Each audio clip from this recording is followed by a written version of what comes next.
നമസ്കാരം, എല്ലാവർക്കും cooks and ക്രാഫ്റ്റ്സിലേക്ക് സ്വാഗതം. ഇനി ഞാൻ ഷെയർ ചെയ്യുന്നത് വളരെ എളുപ്പത്തിൽ തയ്യാറാക്കാൻ പറ്റുന്ന തേങ്ങ വറുത്തരച്ച നല്ല സ്പൈസി ആയിട്ടുള്ളൊരു മീൻകറിയുടെ റെസിപ്പിയാണ്. നല്ല ടേസ്റ്റാണിത്. ചോറിൻ്റെ കൂടെയും ചപ്പാത്തിൻ്റെ കൂടെ അപ്പത്തിൻ്റെ കൂടെയൊക്കെ കഴിക്കാൻ. പക്ഷേ ഏറ്റവും ബെസ്റ്റ് കോമ്പിനേഷൻ എന്ന് പറയുന്നത് ഇതിൻ്റെ കൂടെ വേവിച്ച കപ്പയാണ്. മീൻ ഇഷ്ടപ്പെടുന്നവർക്കെല്ലാം ഉറപ്പായിട്ടും ഇഷ്ടപ്പെടുന്ന റെസിപ്പിയാണിത്. അപ്പോൾ നമുക്ക് മീൻകറി വെക്കുന്നത് എങ്ങനെയാണെന്ന് നോക്കാം. അതിനായിട്ട് ഒരു പാൻ ചൂടാക്കിയിട്ട് അതിലേക്ക് 1 ടേബിൾ സ്പൂണോളം വെളിച്ചെണ്ണ ചേർത്ത് കൊടുക്കുക. അതിലേക്ക് ഒരു 1/4 കപ്പ് തേങ്ങയാണ് ചേർത്ത് കൊടുക്കേണ്ടത്. ഈ തേങ്ങ നല്ലപോലെ ഒന്ന് വറുത്തെടുക്കണം. തേങ്ങ വറുത്തെടുക്കുമ്പോൾ തീ ഒരു മീഡിയം ഫ്ലെയിമിൽ വെക്കണം, ലോ ഫ്ലെയിമിൽ വെക്കണം. അതുപോലെ തന്നെ കൈ വിടാതെ ഇളക്കി കൊടുക്കണം.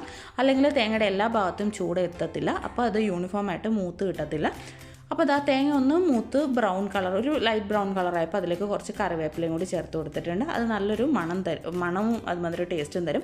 ഇനി തീ ഓഫ് ചെയ്തിട്ട് ഇതിലേക്ക് ഒരു 1/2 ടീസ്പൂൺ മഞ്ഞൾപ്പൊടി ചേർത്ത് കൊടുക്കുക. ഇനി ഇതിലേക്ക് മുളക് പൊടി ചേർത്ത് കൊടുക്കുക എരിവിന് ആവശ്യമായിട്ട്. ഇപ്പോൾ എരിവുള്ള മുളക് പൊടി 1 ടീസ്പൂണും പിന്നെ ഒരു കറിക്ക് കൊഴുപ്പും കളറും കിട്ടാനായിട്ട് ഒരു 1.25 ടീസ്പൂണോളം കാശ്മീരി ചില്ലി പൗഡറും കൂടി ഞാൻ ചേർത്ത് കൊടുക്കുകയാണ്. പിന്നെ മുളക് പൊടിയുടെ അളവെന്ന് പറഞ്ഞാൽ നിങ്ങളുടെ എരിവിനനുസരിച്ച് കൂട്ടിയോ കുറയ്ക്കുകയോ ചെയ്യുക. ഇനി ഇതിലേക്ക് ചേർത്ത് കൊടുക്കേണ്ടത് മല്ലിപ്പൊടിയാണ്. മല്ലിപ്പൊടിയും ചേർത്ത് കൊടുക്കേണ്ടത് 1 ടീസ്പൂണാണ്. ഇനി ഇതിലേക്ക് ചേർത്ത് കൊടുക്കേണ്ട ഒരു സ്പെഷ്യൽ ഇൻഗ്രീഡിയൻ്റ് എന്ന് പറയുന്നത് ഒരു പുളിങ്കുരുവിൻ്റെ സൈസിൽ പെരുങ്കായം എടുക്കുക. അതുപോലെ തന്നെ 1 ടീസ്പൂണോളം കുരുമുളക് പൊടിയും കൂടി എടുത്തിട്ട് അതൊന്ന് ജസ്റ്റ് ചൂടാക്കി ഡ്രൈ റോസ്റ്റ് ചെയ്തിട്ട് അതിൽ നിന്നൊരു 1/4 ടീസ്പൂണാണ് ചേർത്ത് കൊടുത്തേക്കുന്നത്. എൻ്റെ കയ്യിൽ ഇപ്പോൾ പൊടിക്കാത്ത കായവും കുരുമുളകും ഇല്ലാത്തത് കൊണ്ടാണ് ഞാനിപ്പോൾ അത് ഒന്നിച്ച് ഞാൻ പൊടിച്ച് വെച്ചേക്കാണ്. അതാണ് ഞാൻ ആ പൊടി ഇട്ട് കാണിച്ചത്. അപ്പോൾ നിങ്ങൾ ചെയ്യുമ്പോൾ ഈ ഒരളവിൽ ചെയ്യുക. ഇതൊരു 1 കിലോ മീനിനൊക്കെ ഇത്രയും മതിയാകും. അതാണ് ഞാൻ ആ ചെറിയ അളവ് പറഞ്ഞത്. ഇനി ഇത് നല്ലതുപോലെ ഒന്ന് ഇളക്കി പൊടികളുടെ എല്ലാം പച്ചമണം ഒന്ന് മാറും വരെ ഇളക്കിയെടുക്കുക. തീ കത്തിക്കേണ്ട ആവശ്യമില്ല, കാരണം തേങ്ങയുടെ ചൂടിൽ അത് മൂത്തോളും. പിന്നെ അത് നമ്മൾ അപ്പം തന്നെ അതിൽ നിന്ന് എടുത്ത് മാറ്റണം കേട്ടോ, അല്ലെങ്കിൽ തേങ്ങ കരിഞ്ഞു പോകും. ഇനി മീൻകറി തയ്യാറാക്കാനായിട്ട് ഒരു മൺചട്ടിയിൽ ചൂടാക്കിയിട്ട് അതിലേക്ക് ഒരു 3 ടേബിൾ സ്പൂണോളം വെളിച്ചെണ്ണ ചേർത്തിട്ടുണ്ട്. പിന്നെ ആ വെളിച്ചെണ്ണ ഒന്ന് ചൂടായി വരുമ്പോൾ അതിലേക്ക് 1/2 ടീസ്പൂൺ കടുകും പിന്നെ കടുകൊന്ന് പൊട്ടി വരുമ്പോഴത്തേക്ക് കുറച്ച് ഉലുവയും ചേർത്ത് കൊടുക്കുക. ഒരു 1/4 ടീസ്പൂണൊക്കെ ചേർത്താൽ മതി. ഇനി ഇത് രണ്ടും ഒന്ന് ജസ്റ്റ് ആ എണ്ണയിൽ ഒന്ന് ചൂടായി വരുമ്പോൾ ഇതിലേക്ക് ചേർത്ത് കൊടുക്കേണ്ടത് കറിവേപ്പിലയാണ്. പിന്നെ ഞാൻ ആദ്യമേ പറഞ്ഞ മാതിരി കറിവേപ്പിലയും അതുമാതിരി വെളിച്ചെണ്ണയൊക്കെ ചേരുമ്പോഴാണ് നമ്മളുടെ നാടൻ കറികൾക്ക് അതിൻ്റേതായ തനത് രുചി കിട്ടുന്നത്. അതുകൊണ്ട് നിങ്ങളുടെ കയ്യിൽ കറിവേപ്പിലയും അതുമാതിരി വെളിച്ചെണ്ണയൊക്കെ ഉണ്ടെങ്കിൽ അത് തന്നെ ഉപയോഗിക്കാം. ഇനി ഇതിലേക്ക് നമ്മൾ സാധാരണ മീൻകറിയിൽ ചേർത്ത് കൊടുക്കുന്ന മാതിരി ഒരു 3 കുഞ്ഞുള്ളി വട്ടത്തിൽ അരിഞ്ഞത്, ഒരു 3 പച്ചമുളക് നീളത്തിൽ കീറിയിട്ടത്, പിന്നെ ഒരു കുടത്തോളം വെളുത്തുള്ളി ചതച്ചത്, 1 ഇഞ്ച് നീളത്തിൽ ഇഞ്ചി ചതച്ചതും കൂടി വേണം. ആദ്യമേ നമ്മൾ ഉള്ളി ഇട്ടൊന്ന് ഞാൻ മൂപ്പിക്കുകയാണ്, കാരണം ഇവിടുത്തെ ഉള്ളിക്ക് ഒരു ചെറിയ കയ്പ്പരസമുള്ള മാതിരി എനിക്ക് തോന്നിയിട്ടുണ്ട്. അതാണ് ഞാൻ ഉള്ളി ആദ്യമേ ഒന്ന് മൂപ്പിച്ചെടുക്കുന്നത്. പിന്നെ അതിന് ശേഷം നമ്മളുടെ ഈ പച്ചമുളകും ഇഞ്ചിയും വെളുത്തുള്ളിയും എല്ലാം കൂടി ചേർത്തിട്ട് നല്ലതുപോലെ ഒരു ബ്രൗൺ നിറം ആകും വരെ നമ്മളിതൊന്ന് മൂപ്പിച്ചെടുക്കണം. ഈ എണ്ണയിലിട്ട് ഇഞ്ചിയും വെളുത്തുള്ളിയും അതുമാതിരി പച്ചമുളകും ഉള്ളിയും എല്ലാം കൂടി നല്ലപോലെ ഒരു ബ്രൗൺ നിറമായിട്ടുണ്ട്. ഇനി ഇതിലേക്കൊരു മീഡിയം സൈസുള്ള തക്കാളിയും കൂടി ചേർത്ത് കൊടുക്കുക. ഈ തക്കാളിയും കൂടി ചേർത്ത് നല്ലതുപോലെ ഒന്ന് അടച്ച് വെച്ചിട്ട് തീ ഒന്ന് ലോ ഫ്ലെയിമിലാക്കി കഴിഞ്ഞാൽ തക്കാളി ഇതിനോട് നല്ല മാഷായിട്ട് ഈ ഒരു പരുവത്തിലായി കിട്ടും നമുക്ക്. ഇനി നമുക്ക് ഇതൊന്ന് ഇളക്കിയിട്ട് ഇതിലേക്ക് ചേർത്ത് കൊടുക്കേണ്ടത് ആദ്യമേ നമ്മൾ വറുത്ത് വെച്ചിരുന്ന തേങ്ങ നല്ല ഫൈനായിട്ട് അരച്ചെടുക്കണം. നല്ല നമ്മൾ പറയില്ലേ വെണ്ണ പോലെ അരച്ചെടുക്കണം എന്ന് പറയില്ല, അതുപോലെ തന്നെ അരച്ചെടുക്കണം. പിന്നെ തേങ്ങ അരച്ചെടുക്കുമ്പോൾ അതിലേക്ക് വെള്ളം തൊടാതെ അരച്ചെടുക്കണം. കാരണം തേങ്ങ വറുത്തരയ്ക്കുമ്പോൾ വെള്ളം ചേർത്തരയ്ക്കുന്നതിനേലും ആ തേങ്ങയുടെ എണ്ണയിൽ തന്നെ കിടന്നത് അരഞ്ഞു വരുമ്പോഴാണ് അതിന് കൂടുതൽ ടേസ്റ്റ് ഉണ്ടാവുന്നത്.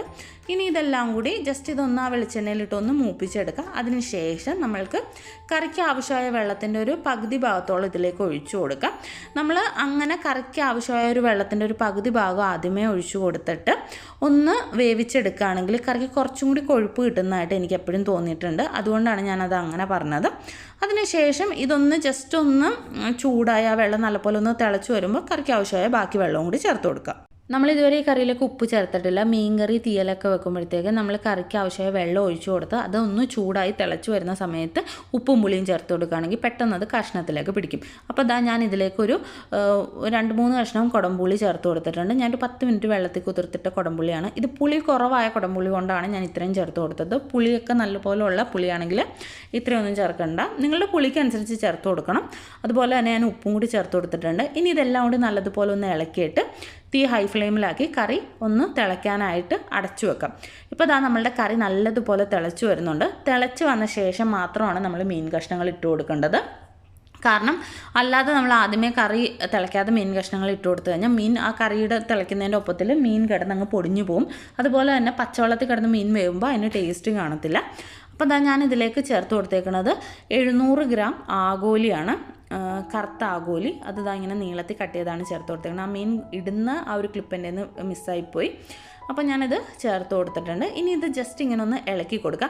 ഈ ഒരു സ്റ്റേജിൽ മാത്രമാണ് ഇനി നമ്മളുടെ മീൻ കറിയിലേക്ക് തവി ഇടാൻ പാടുള്ളൂ. അത് കഴിഞ്ഞിട്ട് നമ്മൾ തവി ഇട്ട് ഇളക്കരുത്, ഒന്ന് ചുറ്റിച്ച് കൊടുക്കാനേ പാടുള്ളൂ. കാരണം തവി ഇട്ട് ഇളക്കി കഴിഞ്ഞ് കഴിഞ്ഞാൽ മീൻ പൊടിഞ്ഞു പോകും. ഇനി തീ ഒരു മീഡിയം ലോ ഫ്ലെയിമിലാക്കിയിട്ട് വേവിച്ചെടുക്കണം നമ്മളുടെ മീൻ ഒരിക്കലും ഹൈ ഫ്ലെയിമിലിട്ട് വേവിക്കരുത്, കറിക്ക് ടേസ്റ്റ് കുറഞ്ഞു പോകും. ഇപ്പോൾ ഇതാ നമ്മളുടെ കറി നല്ലപോലെ ഒന്ന് തിളയ്ക്കണുണ്ട്. കറിയിൽ എണ്ണയൊക്കെ തെളിഞ്ഞ് വന്നിട്ടുണ്ട്. ഇനി നമുക്കിത് ഒരു 2-3 പ്രാവശ്യം ഒന്ന് ചുറ്റിച്ച് കൊടുത്തിട്ട് നമ്മളുടെ ചാറിനനുസരിച്ച് കറി വറ്റിച്ചെടുക്കണം.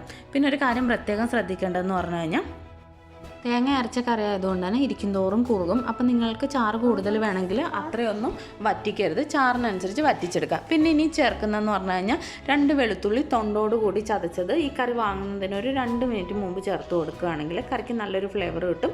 കുറച്ച് കറിവേപ്പിലയും ഞാൻ ചേർത്ത് കൊടുത്തിട്ടുണ്ട്. ഈ വെളുത്തുള്ളി ചേർക്കുന്നത് എൻ്റെ അമ്മ എപ്പോഴും ചെയ്യാറുള്ളതാണ്, പക്ഷേ നല്ലൊരു ടേസ്റ്റ് ഡിഫറൻസ് ഉണ്ട്. അതിന് നിങ്ങൾ ചെയ്തിട്ടില്ലെങ്കിൽ ഒന്ന് ചെയ്ത് നോക്കാം. അപ്പോൾ അതാ നമ്മളുടെ മീൻകറി നല്ല വൃത്തിയായിട്ട് ഇവിടെ നല്ല അടിപൊളിയായിട്ട് തന്നെ റെഡിയായി വന്നിട്ടുണ്ട്. നേരത്തെ പറഞ്ഞ തന്നെ ഏത് ഒരു ചോറിൻ്റെ കൂടെയും ചപ്പാത്തിയുടെ കൂടെയൊക്കെ കഴിക്കാൻ നല്ല ടേസ്റ്റാണ്. നിങ്ങൾക്ക് എല്ലാവർക്കും ഉറപ്പായിട്ടും ഇഷ്ടപ്പെടും. അപ്പോൾ എല്ലാവരും ട്രൈ ചെയ്ത് നോക്കുക, എന്നിട്ട് നിങ്ങളുടെ ഫീഡ്ബാക്ക്സ് അറിയിക്കുക. പിന്നെ നമ്മൾ മീൻ കറി ഇറച്ചിക്കറിയൊക്കെ ആണെങ്കിലും നമ്മൾ ഉണ്ടാക്കി ഒരു 5-6 മണിക്കൂർ കഴിഞ്ഞ ശേഷം അതിൽ ഉപ്പും പുളിയൊക്കെ പിടിച്ചിരിക്കണമെങ്കിൽ അത്രയും സമയം വേണം. അങ്ങനെ കഴിക്കുന്നതാണ് ടേസ്റ്റ്. അപ്പോൾ അതും കൂടി നിങ്ങൾ ഓർക്കുക. അപ്പോൾ കുറച്ച് നേരത്തെ തന്നെ തയ്യാറാക്കി വെക്കാം. അപ്പോൾ എപ്പോഴും പറയുന്ന മാതിരി തന്നെ ചാനൽ സബ്സ്ക്രൈബ് ചെയ്ത് സപ്പോർട്ട് ചെയ്യാനും, സബ്സ്ക്രൈബ് ചെയ്യുകയാണെങ്കിൽ സൈഡിൽ കാണുന്ന ബെല്ലൈക്കണിൽ ഓൾ എന്ന ഓപ്ഷൻ എനേബിൾ ചെയ്താൽ ഞാൻ പുതിയ വീഡിയോസ് ഇടുമ്പോൾ നിങ്ങൾക്ക് അപ്പം തന്നെ നോട്ടിഫിക്കേഷൻ കിട്ടുന്നതായിരിക്കും. അപ്പോൾ എല്ലാവർക്കും നല്ലൊരു ദിവസമായിരിക്കട്ടെ. Thank you.